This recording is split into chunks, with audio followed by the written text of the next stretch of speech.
Welcome back friends. अब मैं शुरू करने जा रहा हूँ हमारा नेक्स्ट पोर्शन जो कि शुरू हो रहा है सेक्शन 17 से, और ये है हमारा investigation into cases under this act. ये है हमारा चैप्टर 4 और ये मैं शुरू करने जा रहा हूँ सेक्शन 17 से।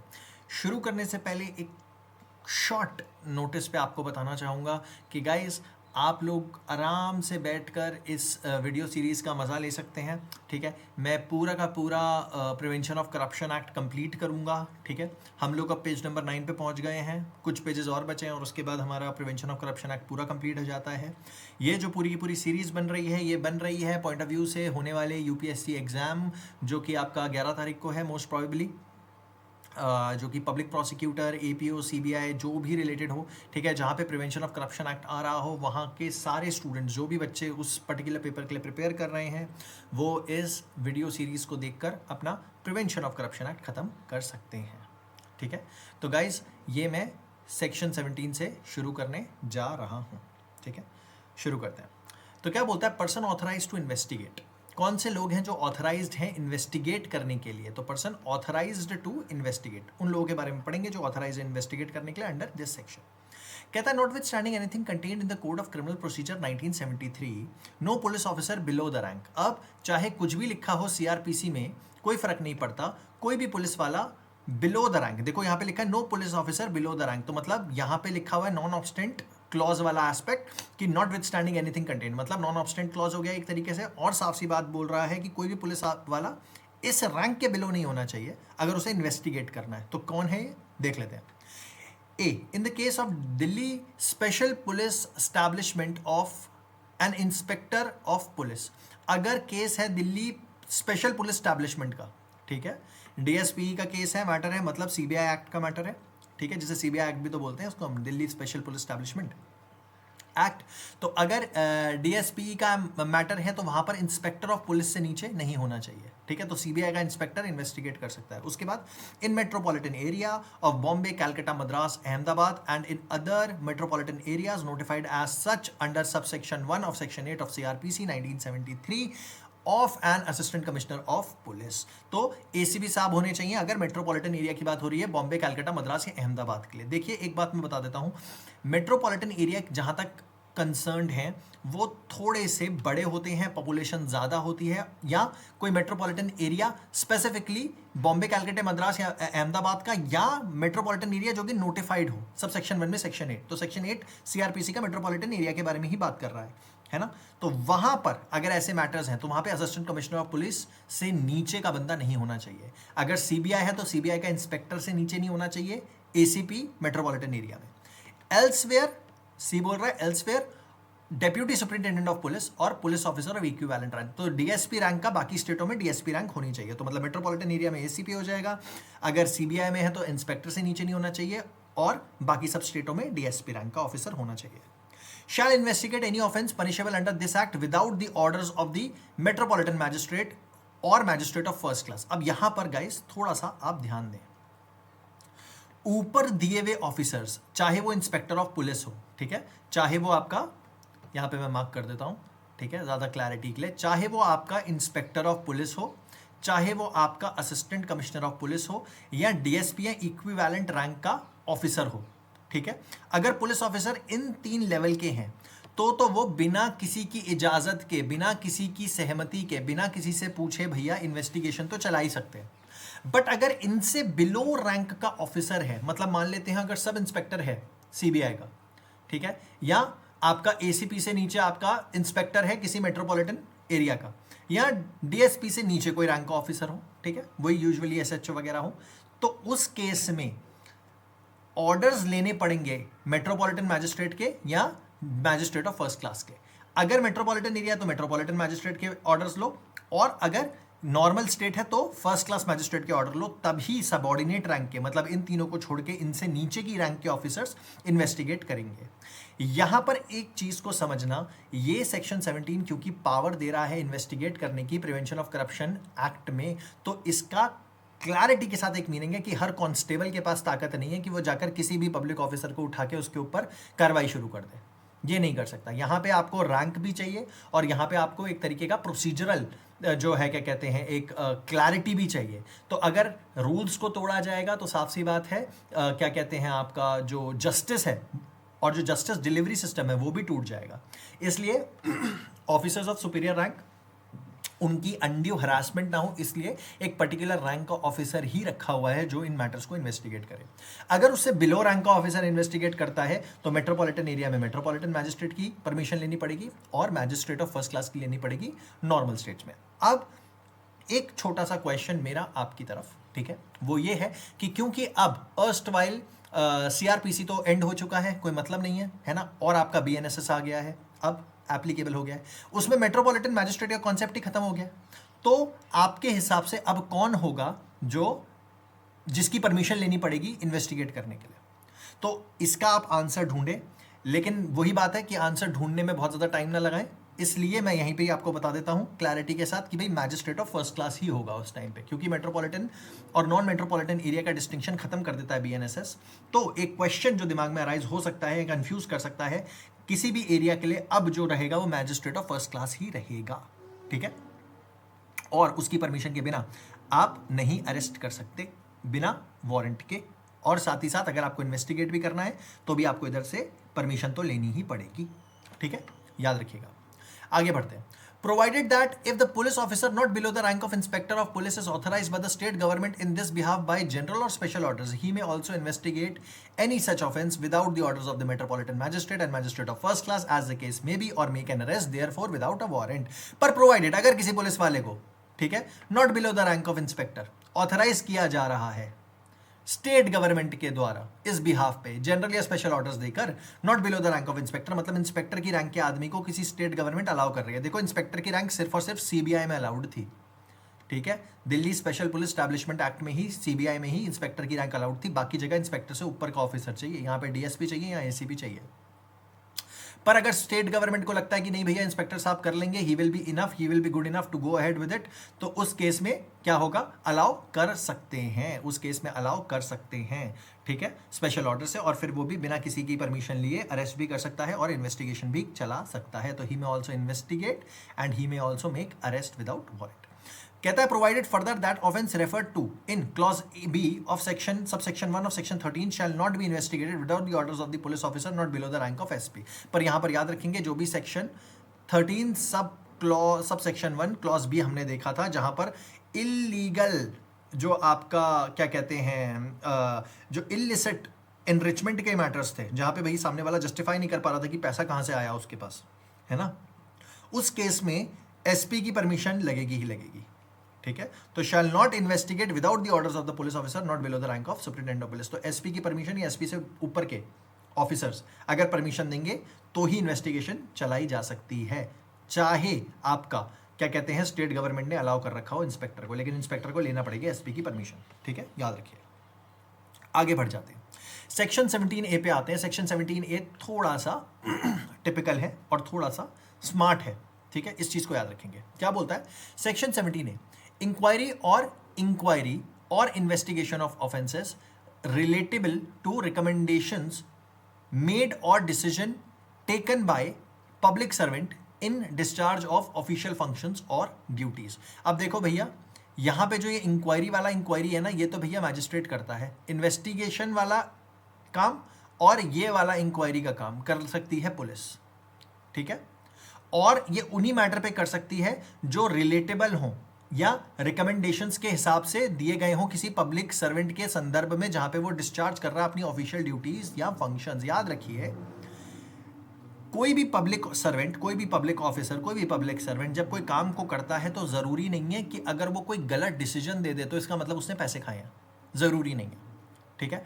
देखो अगर डायरेक्टली कोई ब्राइबरी का मैटर है तो अलग बात हो, ठीक है, कि भाई पैसे ले रहा है तो बात ही अलग है, लेकिन अगर डिसीजन गलत दे दिया तो इसका मतलब ये नहीं है कि वो क्या कहते हैं प्रिवेंशन ऑफ करप्शन एक्ट के अंतर्गत लायबल हो जाएगा।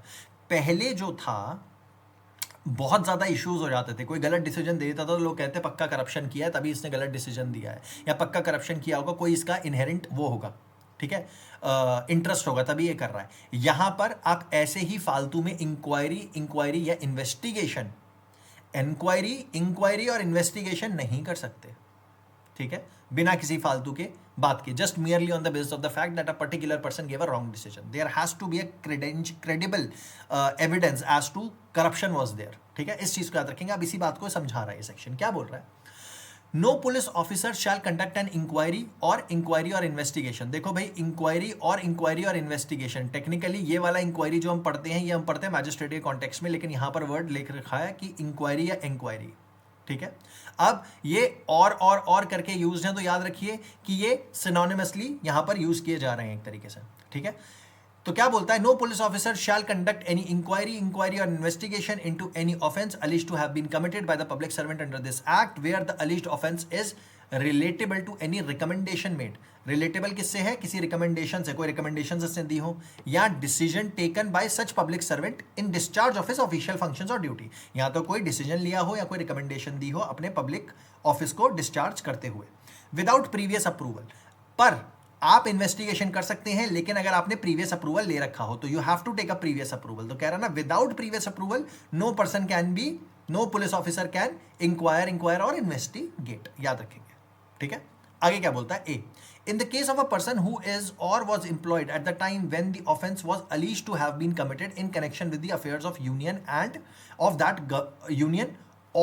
that government. अब देखो, मान लेते हैं अगर अब ये किसकी इंक्वायरी हो रही है? उस आदमी की हो रही है जो, इन द केस जहां पर आदमी को एम्प्लॉय किया गया था, at the time of the offence was alleged to have been committed, मतलब वो एम्प्लॉयड था जब ऑफेंस हुआ था.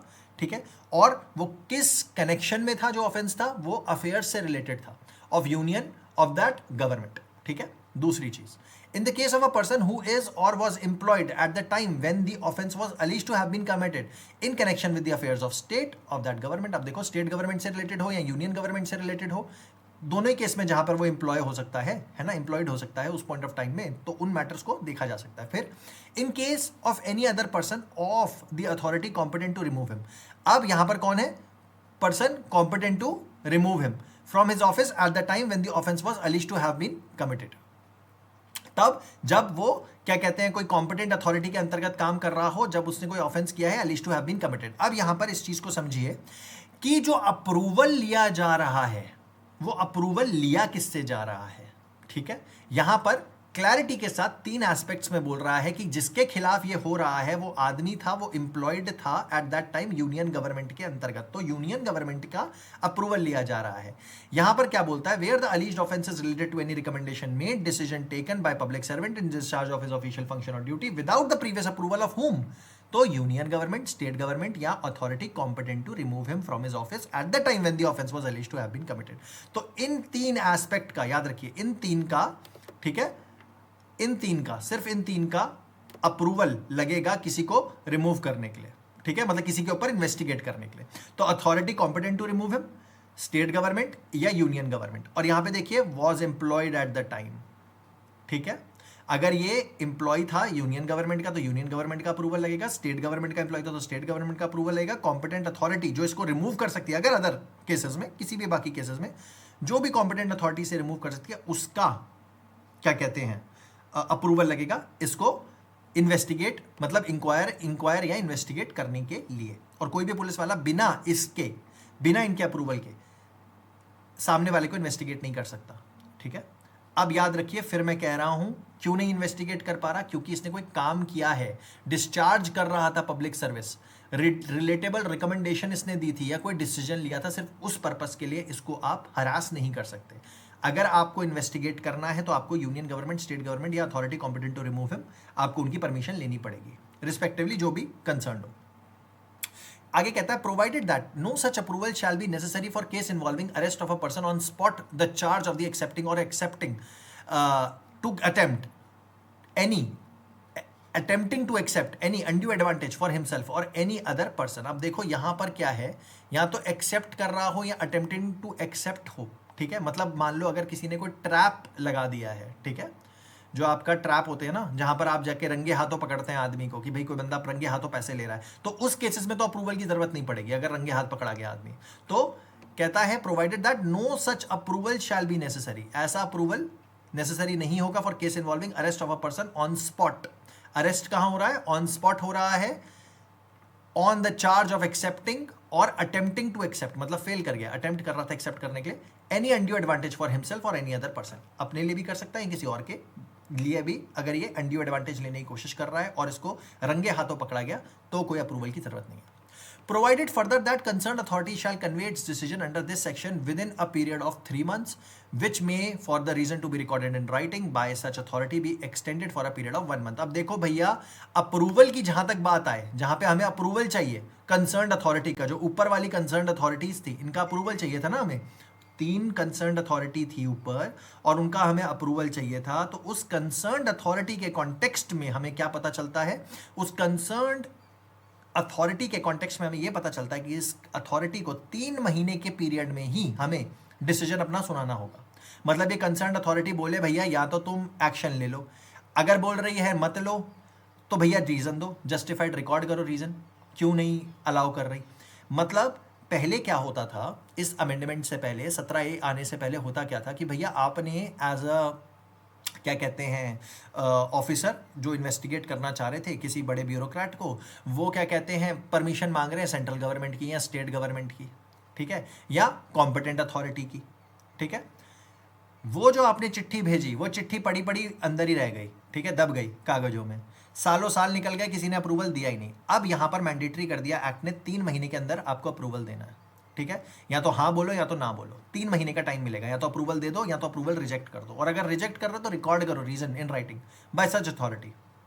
सिर्फ और सिर्फ 1 महीना भर सकते हो, तो मतलब एट मैक्स 4 महीने हो सकता है. तो 3 महीने के अंदर आपको रीजन देना ही होगा कंसर्न अथॉरिटी को अपना डिसीजन, और एट मैक्स 1 महीना एक्स्ट्रा लगा लो, मतलब टोटल मिला के 4 महीने, ठीक है, के अंदर अंदर आपको डिसीजन देना ही पड़ेगा. क्लियर है. तो आई होप ये क्लियर हो गया हो. कॉम्पिटेंट अथॉरिटीज के बारे में हमने इधर पढ़ लिया. यूनियन गवर्नमेंट होती है, स्टेट गवर्नमेंट होती है, कॉम्पिटेंट अथॉरिटी टू रिमूव होती है, इन्हीं का आपको अप्रूवल चाहिए होता है. अगर आपको किसी को इन्वेस्टिगेट करना है, इंक्वायर करना है या इनक्वायर करना है, किस पर्पस के लिए, क्योंकि उसने कोई रिकमेंडेशन दी थी या कोई काम किया था इन discharge of his official functions.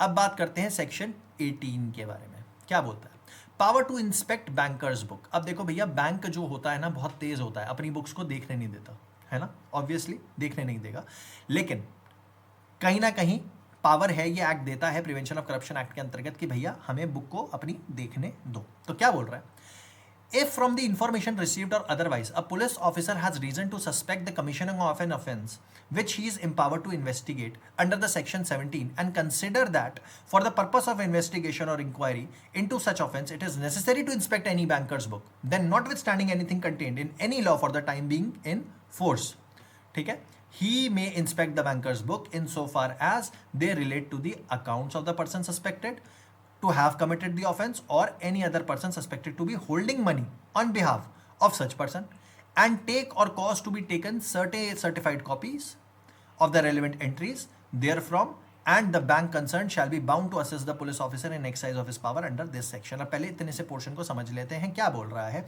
अगर कोई इंफॉर्मेशन रिसीव होती है, अदरवाइज कोई भी इंफॉर्मेशन रिसीव की, ठीक है, या अदरवाइज मतलब कहीं से भी क्रेडिबल इंफॉर्मेशन मिली पुलिस वाले को और उसके पास रीजन है सस्पेक्ट करने का कि कोई ऑफेंस हुआ है, तो जिसके कंटेक्स्ट में वो एम्पावर्ड भी है इन्वेस्टिगेट करने के लिए सेक्शन 17. हमने कहा ना कि सेक्शन 17 में एम्पावर्ड होना चाहिए, बताया ना कि भैया एसीपी होना चाहिए, क्या कहते हैं, या डीएसपी होना चाहिए, या इंस्पेक्टर होना चाहिए सीबीआई का, तो उसके पास पावर है ही और इन्वेस्टिगेट भी कर सकता है, ठीक है, करप्शन के मैटर्स को, ये भी हमने देख लिया.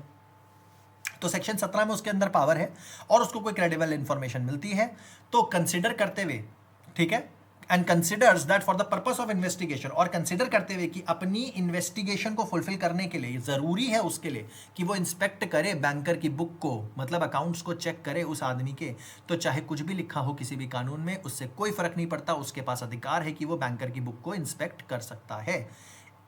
कहां तक कर सकता है, वहां तक कर सकता है जहां पे अकाउंट्स हैं उस आदमी के जो सस्पेक्टेड है कमिट करने के लिए, या ऐसे किसी आदमी के जिसके ऊपर पुलिस वाले को शक हो रहा है कि ये सस्पेक्टेड आदमी के पैसे लेकर बैठा हुआ है. जैसे मान लीजिए लोगों की बीवियों के अकाउंट में पैसे पड़े रहते हैं, बच्चों के अकाउंट में रहते हैं, रिलेटिव्स के अकाउंट में रहते हैं, तो उन सबकी लिस्ट दे दी जाएगी और उनके ट्रांजैक्शंस देख लिए जाएंगे, ठीक है, अक्यूज के ट्रांजैक्शन भी देखे जाएंगे और उसके बीवी बच्चों के भी ट्रांजैक्शन देखे जा सकते हैं.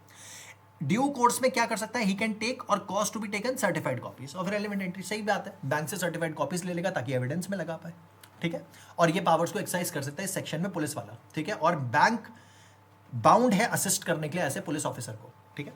आगे देखते हैं, provided that no power under this section in relation to the accounts of any person shall be exercised by police officer below the rank of superintendent of police unless he is specially authorized in this behalf by police officer of और above the rank of SP. अब देखो एक बात है कि कोई भी power provided that no power under this section, कोई भी पावर इस सेक्शन के अंतर्गत, कोई भी पावर नहीं, मतलब no power under this section in relation to the accounts of any person shall be exercise by police officer below the rank of SP, मतलब एसपी की रैंक के नीचे नहीं होना चाहिए।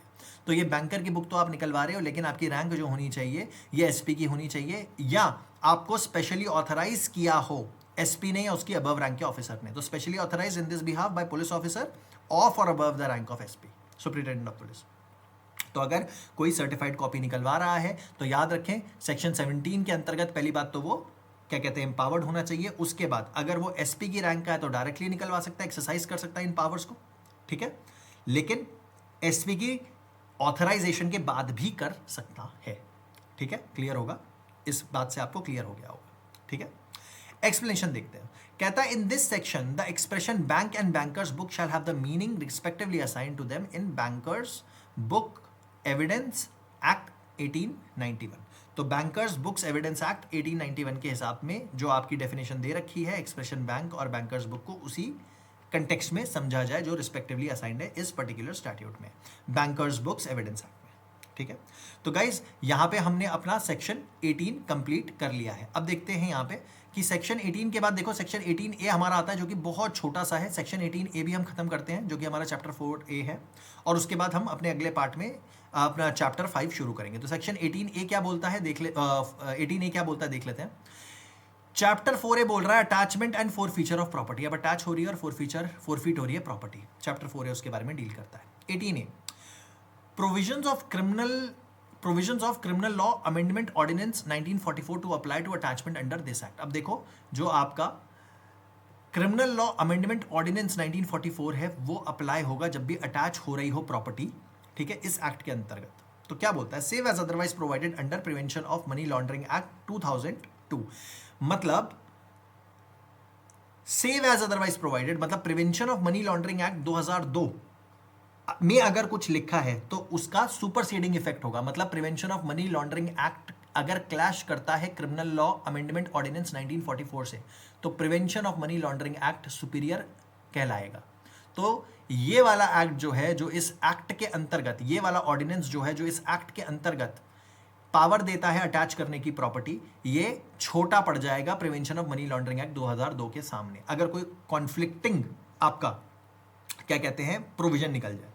तो बोलता है save as otherwise provided under the prevention of money laundering act 2002 the provision of criminal law amendment ordinance act shall as far as may be apply to the attachment administration and attached property and execution of order of attachment, confiscation of money or property procured by means of offense under this act। तो कोई भी property अगर attach हो रही है किसी की administration of attach property के बारे में, मतलब उसे एडमिनिस्ट्रेशन करने के लिए, मतलब प्रॉपर्टी को अटैच हुई तो उसको एडमिनिस्टर करने के लिए अगर कोई क्या कहते हैं डायरेक्शंस दिए जा रहे हैं, कोई एग्जीक्यूशन के ऑर्डर्स दिए जा रहे हैं अटैचमेंट से रिलेटेड या कन्फिस्केशन ऑफ मनी से रिलेटेड है, या प्रॉपर्टी कोई प्रिक्योर की गई है, ठीक है, bye means of an offence, इस एक्ट के अंतर्गत अगर कोई भी प्रॉपर्टी, ऐसी कोई भी प्रॉपर्टी से रिलेटेड अगर कोई डायरेक्शंस दिए जा रहे हैं तो criminal law amendment ordinance act 1944 के प्रावधान अप्लाई करे जाएंगे, ठीक है, but subject to the fact कि prevention of money laundering act के साथ ये कॉन्फ्लिक्ट ना कर रहे हो, ठीक है। For the purpose of this act the provision of criminal law amendment ordinance 1944 shall have effect subject to the modifications that the reference to the district judge shall be construed as reference to special judge। अब देखो भाई इस act के इस ordinance के अंतर्गत याद रखना, इस ऑर्डिनेंस के अंतर्गत ये जो ऑर्डिनेंस है 1944 का क्रिमिनल लॉ अमेंडमेंट ऑर्डिनेंस जिसके हिसाब से अटैचमेंट ऑफ प्रॉपर्टी हो रही है, फॉरफीचर ऑफ प्रॉपर्टी हो रही है, उस ऑर्डिनेंस में लिखा हुआ है कि जो कॉम्पिटेंट अथॉरिटी रहेगी मैटर को एडजज करने के लिए वो कॉम्पिटेंट अथॉरिटी रहती है डिस्ट्रिक्ट जज। लेकिन क्योंकि इस ऑर्डिनेंस का एप्लीकेशन यहां पे हो रहा है और इस ऑर्डिनेंस के हिसाब से हम यहां पर कर रहे हैं, यहां पर स्पेशल जज ही उस पावर को एक्सरसाइज करेगा जो डिस्ट्रिक्ट जज की पावर होती है। अब हमने देखा था कि स्पेशल जज जो होता है वो सेशंस जज की रैंक का होता है ना, असिस्टेंट सेशंस जज या एडिशनल सेशंस जज या सेशंस जज himself, he is equal to special जज इन सीबीआई, है ना, सीबीआई के एक्ट में स्पेशल जज के बराबर होता है ये, ठीक है, sorry prevention of corruption act में स्पेशल जज के बराबर ये होता है, इस बात को याद रखेंगे। तो स्पेशल जज मतलब यहां पर डिस्ट्रिक्ट जज के बराबर माना जाएगा। बस इस ऑर्डिनेंस के हिसाब से ये कहना चाह रहा है, ठीक है। तो अगर कोई स्पेशल जज है तो वही मैटर को अटैच कर देगा, वही मैटर पे सुनवाई कर देगा सारे की सारी, कोई डिस्ट्रिक्ट जज बिठाने की जरूरत नहीं है। स्पेशल जज के पास वो सभी पावरें होंगी जो इस एक्ट के अंतर्गत एक डिस्ट्रिक्ट जज के पास होती थी, ठीक है। आई होप ये आपको क्लियर हो गया होगा।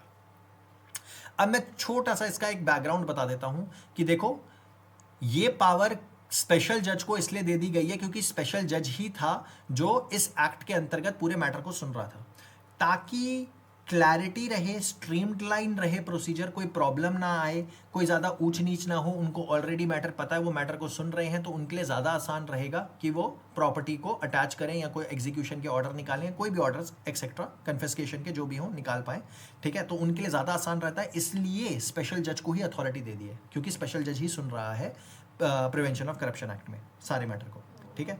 इसलिए डिस्ट्रिक्ट जज वाले एस्पेक्ट को यहाँ पे हटा दिया गया है और माना जाएगा कि डिस्ट्रिक्ट जज की जो पावर्स हैं criminal law amendment ordinance act ordinance 1944 में, वो सेम पावर्स होंगे स्पेशल जज के पास, ठीक है। और इसी एक्ट के चलते ही जो होगा आपकी अटैचमेंट होगी प्रॉपर्टी की, ठीक है, या कन्फिस्केशन होगी।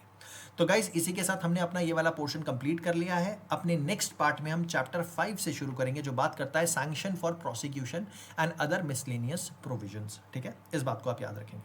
तो तब तक के लिए keep reading, keep learning guys, and thanks a lot for listening to me. और इसे कंप्लीट करने से पहले मैं एक बात आपको बोलना चाहूँगा, आप जितनी बार इन वीडियोज़ को सुने उतना अच्छा होगा आपके लिए, ठीक है। मल्टीपल टाइम्स रिविजन कीजिए।